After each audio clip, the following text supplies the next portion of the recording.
of State and Government, distinguished guests, ladies and gentlemen, it is a privilege to gather here in Addis Ababa, a city that has often been the stage of Africa's unity, and that today reminds us of the strength of our collective purpose.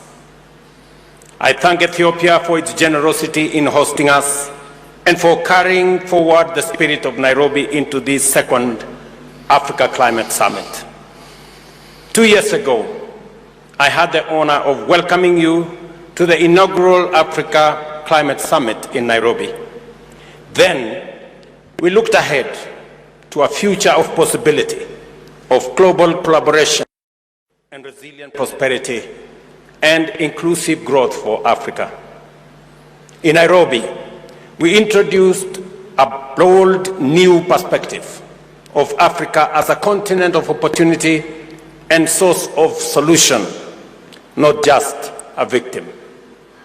We framed climate action not as a burden, but as a driver of economic growth, transformation, and job creation for African communities. Together, we adopted climate-positive growth as our development paradigm. In doing so, the Nairobi Declaration established Africa not only as a partner, but as a power in the emerging global order. 2 years later, we have come a long way. Our potential is recognized, our voice is heard, and our solutions are being deployed.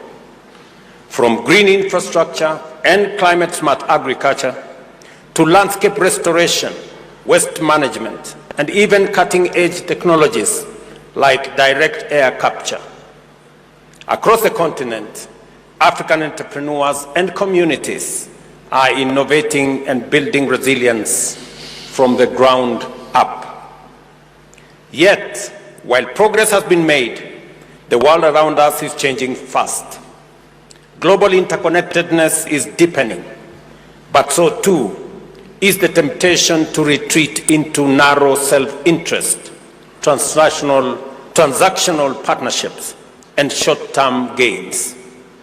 Too often, commitments are broken and international solidarity is dismissed as weakness, precisely when the scale of climate crisis demands enhanced cooperation, not less. The truth is undeniable. No nation can solve this crisis alone. Only through bold, united, and sustained collaboration can we avert climate catastrophe. Isolation is not a winning strategy. It is courting failure. Acting alone, we will squander time, waste resources, and forfeit the future. These realities compel us to remain steadfast in building a modern, green, and inclusive industrial base here at home to secure Africa's rightful place in the global economy and to foster the solidarity needed to confront climate change. Ethiopia, as a host of this summit, has rightly placed the emphasis on implementation and finance, moving from vision to action. Realizing our vision of climate-positive growth requires action on two fronts. Africa must exercise its agency decisively, urgently, and coherently. And the international system must dismantle the structural barriers that continue to hold the continent back. Both demand deeper collaboration. Africa is already stepping up, nationally, regionally, and internationally. We are putting in place policies that attract investment, reward innovation, and ensure fair value for our resources. Increasingly, we present a united African voice in global discussions. We are also bridging previously siloed debates, including linking debt, fiscal space, nature, and climate to craft systemic and coordinated solutions. We have strengthened our institutions and regional mechanisms, from the Alliance of African Multilateral Financial Institutions, and I see TDB, Afri-Exim, and other African institutions in our midst, while also enhancing the place for African Credit Rating Agency, and also advancing ACFTA through the Africa Green Industrialization Initiative. By linking this initiative with the accelerated partnership of renewables in Africa, we ensure that investment drives progress in both energy and industry. The twin engines of our modern Africa economy built on abundant clean power.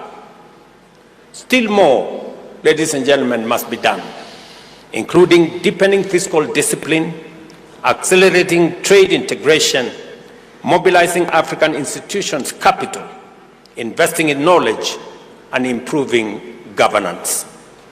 These are the foundations of resilience. The Nairobi Declaration is a political compact. Africa must lead in advancing this agenda, while international players have the responsibility and the self-interest to support it.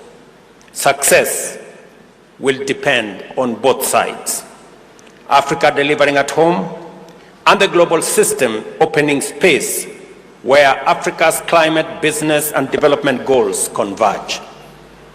This requires lowering the cost of capital through reforms at the global financial institutions, expanding concessional flows, mobilizing private investments at scale, integrating climate into lending, and tackling currency and debt risks. It means reforming trade and subsidy regimes and opening global markets to Africa's value-added goods and solutions, from climate-smart agriculture and green industrial products to carbon credits. Yet today, climate action risks being sidelined as national security and short-term interests drive transactional approaches to trade and investment. Development assistance is shrinking. While this strengthens our resolve to design, finance, and drive our own future, it also reflects a world where too many assume that for some to win, others must lose. It has never been more urgent for Africa to stand together and demonstrate that collaboration delivers prosperity and peace for all of us. Our economies, our weather systems, and our very survival are interconnected.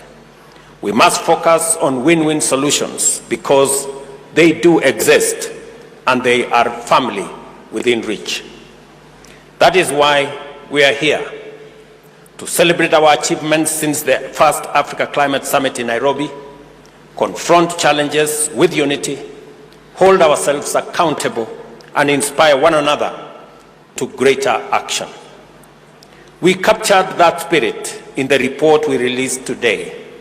We called it, and I quote, Africa's Journey of Climate Action and Partnership, to reflect that our climate summits are not events, but part of a journey towards a climate-safe future, a destination that is certain, but only if we journey together. There are copies of this summation available in this summit.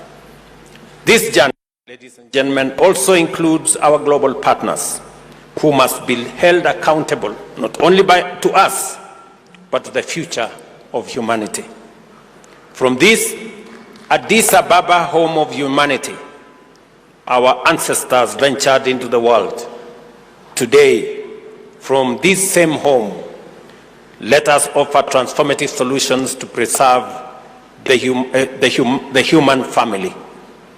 With innovation, determination, and unity, Africa will drive global climate action and shape a sustainable, prosperous future for us and for everybody. I thank you for your attention. Thank you, Your Excellency, for your strong advocacy and commitment to climate action.